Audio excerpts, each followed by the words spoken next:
C'est un peu comme les artistes,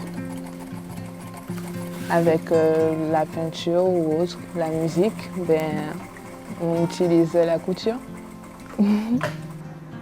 Bonjour ma télé, moi c'est Elsa, je suis créatrice de la marque Bello et je vous invite à visiter l'atelier coopératif Jean-Luc François. La plupart du temps, c'est ici que je suis, que je travaille et que je confectionne mes pièces. Alors ça a commencé en 2012 lorsque j'ai eu mon diplôme de couture. Je suis originaire de la Guadeloupe et on n'a pas forcément des structures pour continuer dans le secteur de la couture. Ça fait 3 ans que je suis en métropole, du coup je suis arrivée pour une formation aide-soignante et c'était pas forcément ce qu'il me fallait, donc j'ai bifurqué dans une autre région de la France et de là j'ai trouvé l'atelier et ça a été une évidence pour moi de continuer en fait dans la couture, sachant que j'avais le diplôme depuis le lycée. Alors je vous présente l'atelier, c'est ici que je travaille. Du coup vous avez l'espace coworking avec toutes les machines et l'espace de production. Je suis tombée sur une annonce sur les réseaux qui proposait un incubateur. Donc du coup j'ai postulé, j'ai envoyé ma candidature, j'ai présenté des croquis, etc. Et à ma grande surprise, j'ai été recontactée et j'ai intégré l'incubateur.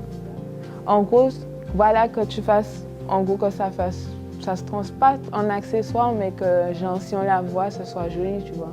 On s'entraide, même quand il manque un truc, Sophie elle me propose toujours, oui, si t'as pas, ben tiens, je dis non, elle me dit oui.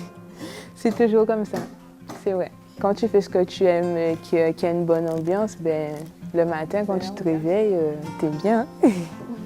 C'est vrai. Là, je travaille sur un tour de cou à capuche.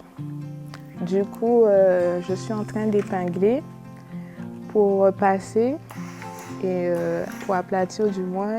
Et ensuite, je vais passer à la machine pour tout assembler. Ben, j'aime bien parce qu'au final, on est fier après lorsqu'on a fini. Je pense que c'est le côté créativité. Et aussi parce que tu peux partager en quelque sorte ta vibe avec ce que tu crées. C'est un peu comme les artistes. Vu que là, je travaille sur ma première collection, donc en fait, j'aurais voulu, pour la première du moins, partager le côté éco-responsable de ma marque.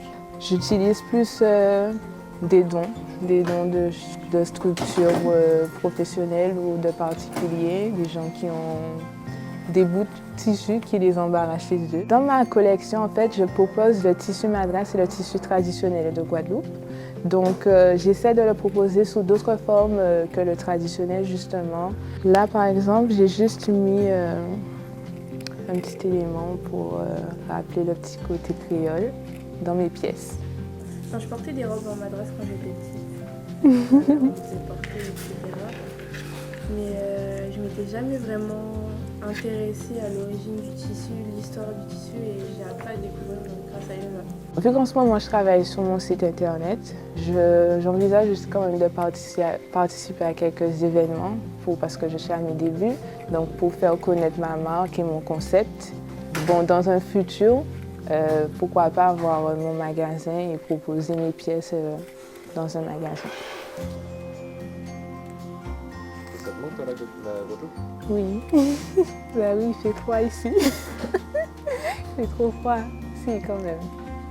Et justement, je me dis, ce serait bien qu'après je puisse ramener mon projet là-bas. Donc peut-être apporter un peu ce qui manque en Guadeloupe. Une structure pour que les gens puissent acquérir de l'expérience en couture et exercer, étudier le secteur de la couture.